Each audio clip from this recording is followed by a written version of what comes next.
자, 이제 리눅스의 첫 번째 강좌를 시작해 보도록 하겠습니다.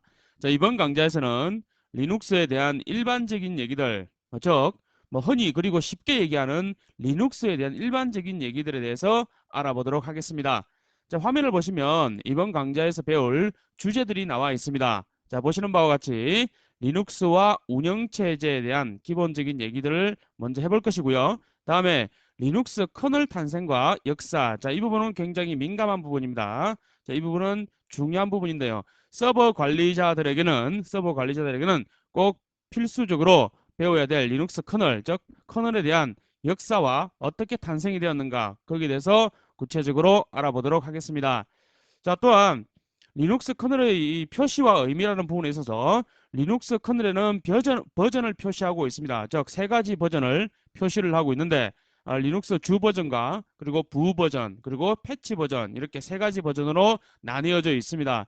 서버 관리자라고 한다면 자, 리눅스 커널이 어떻게 탄생하였고 어떻게 이루어져 왔다는 거, 어떻게 발전되어 왔다는 것을 꼭 아셔야 되고, 또한 리눅스 커널이 표시하고 있는 리눅스 버전에 대한 민감한 그런 부분들도 꼭 이해할 수 있어야 합니다.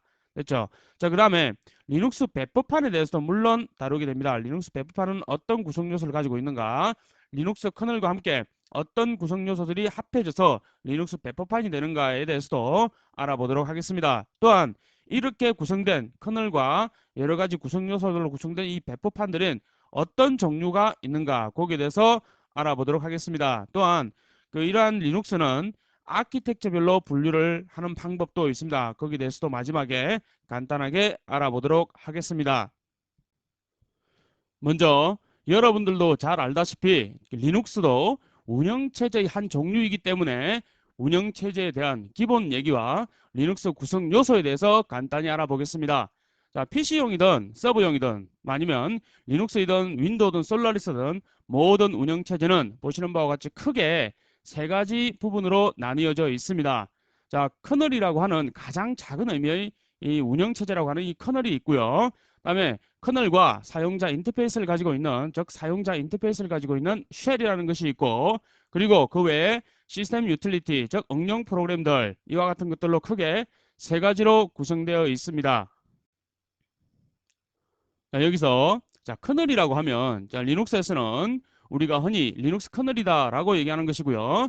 가장 좁은 의미의 운영체제라고 하는 것이라고 흔히 얘기합니다. 자, 부팅하는 과정에서 메모리로 이렇게 올라온 후에, 즉 로드된 후에 시스템이 종료할 때까지 항상 언제나 메모리에 상주해 있습니다. 자, 모든 하드웨어를 제어하고 실행하는 가장 핵심적인 바이너리 코드로 되어 있는 것이고요. 또한 서버 관리자들은 이러한 커널을 최적화하기 위하여 커널 소스를 받아와서 불필요한 기능들을 모두 제거하고 최적화된 가장 작은 용량의 커널로 컴파일을 한 후에 기존의 커널과 교체하는 작업을 수없이 진행하곤 합니다. 자, 이러한 커널을 직접 만지고 다룰 수 있는 것은 현재까지는 리눅스에서만 가능한 것입니다. 그리고 쉘이란 리눅스에서 흔히 얘기하는 배시 쉘, 그리고 본쉘 또는 콘쉘, 시쉘 등이 있죠. 자, 이러한 쉘들은 사용자 또는 사용자가 다루고 있는 응용 프로그램들하고 커널과의 의사소통을 해주는 도구가 됩니다. 자, 커널은 우리가 사용하는 인간 언어를 알지 못하죠. 그래서 우리는 예를 들어서 ls-l, ls란 커맨드를 실행을 하였다라고 하면, 이와 같은 명령을 수행하면 이것만으로는 커널이 인식하지를 못합니다. 자, 그래서 이러한 쉘이 우리가 실행한 인간 언어로 된 명령어들을 모두 커널이 인식한 바이너리 코드로 바꾸어서, 즉 번역하여 커널에게 전달합니다. 그리고 커널은 이렇게 전달받은 바이너리 코드로 되어 있는 명령어를 실행하고 다시 그 실행 결과를 바이너리 코드로 돌려주게 되죠.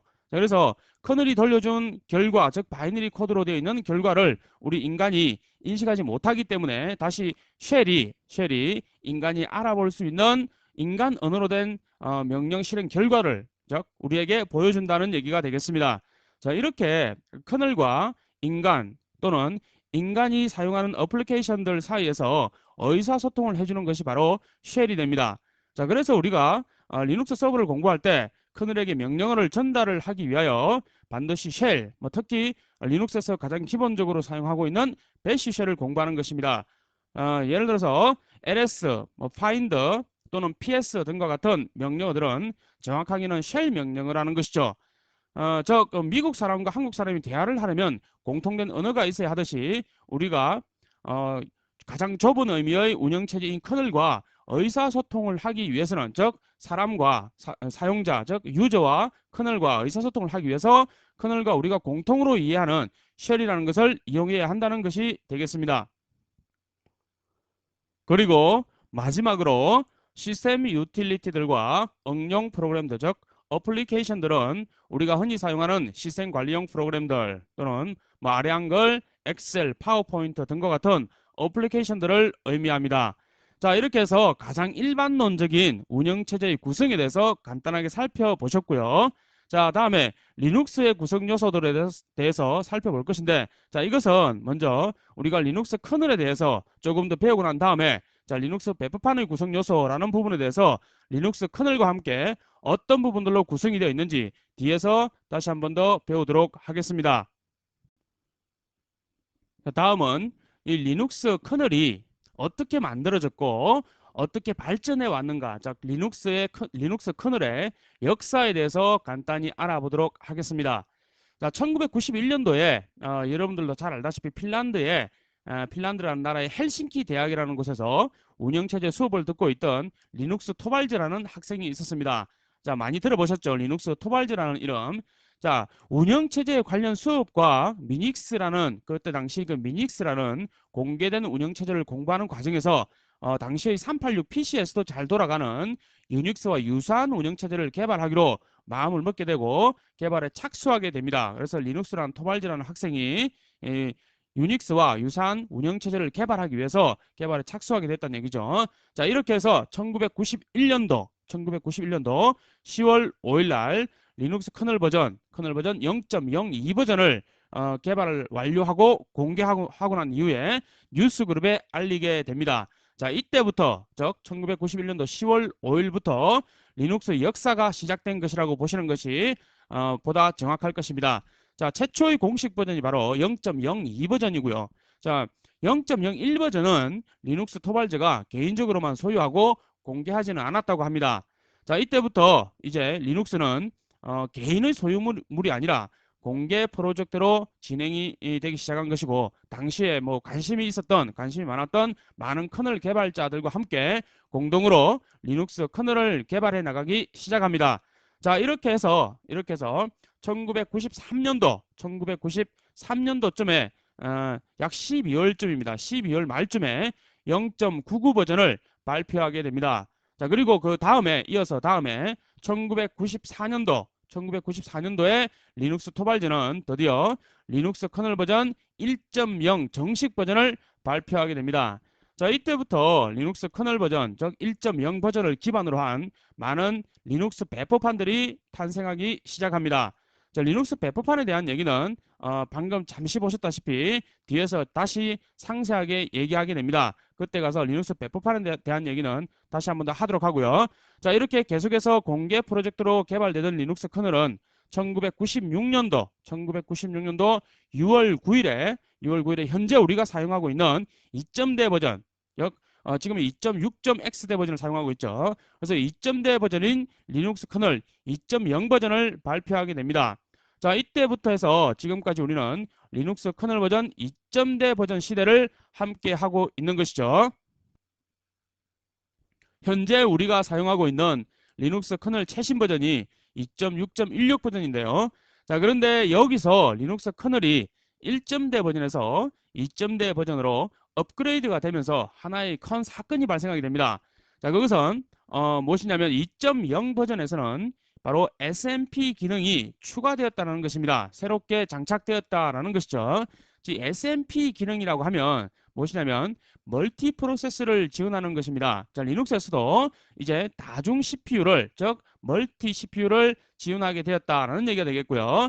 자, 1996년도 이전까지만 하더라도 즉 2.0 버전이 나오기 이전까지만 하더라도 리눅스는 작은 운영체제 즉 작은 하나의 운영체제에 불과하였던 이 리눅스가 멀티 프로세서 즉 다중 CPU가 장착이 가능한 서버용 운영체제로서 사용될 수 있는 큰 기회를 마련하였다는 것이 굉장히 큰 의미가 됩니다.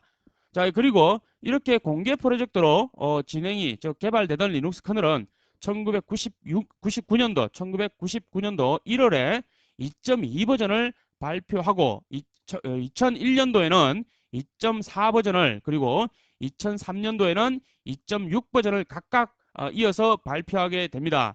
자, 그리고 앞서 말씀드렸다시피 현재 리눅스 커널 최종 버전은 2.6.16 버전인데요. 제가 마지막으로 확인했던 버전이 2.6.16 버전이고 17 버전 뭐 이렇게 쭉 나와 있다고 확인을 하였습니다. 자, 그리고 리눅스 커널이 2.6 버전으로 넘어오면서 또 하나의 큰 특징을 가지게 됩니다. 2.6 버전으로 넘어오면서 리눅스는 대형 엔터프라이즈급 서버 머신에서도 사용되게 된 것이죠. 2.6 이전까지만 하더라도 리눅스는 대부분 주로 뭐 중소형 PC급 서버에서 주로 사용이 되었습니다. 2.6 버전이 발표되면서 엔터프라이즈급 머신에서도 본격적으로 리눅스가 사용이 되기 시작하였다는 것입니다. 자, 지금까지 리눅스 커널이 어떻게 탄생하여 어떻게 발전해 왔다는 것에 대해서 간단하게 알아보았습니다. 자, 그럼 이러한 리눅스 커널을 어디에서 공식적으로 배포하는 것일까요?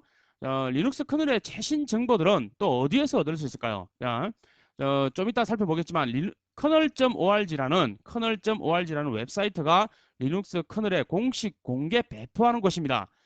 제가 잠시 웹브라우저로 한번 열고 들어가 보도록 하겠습니다.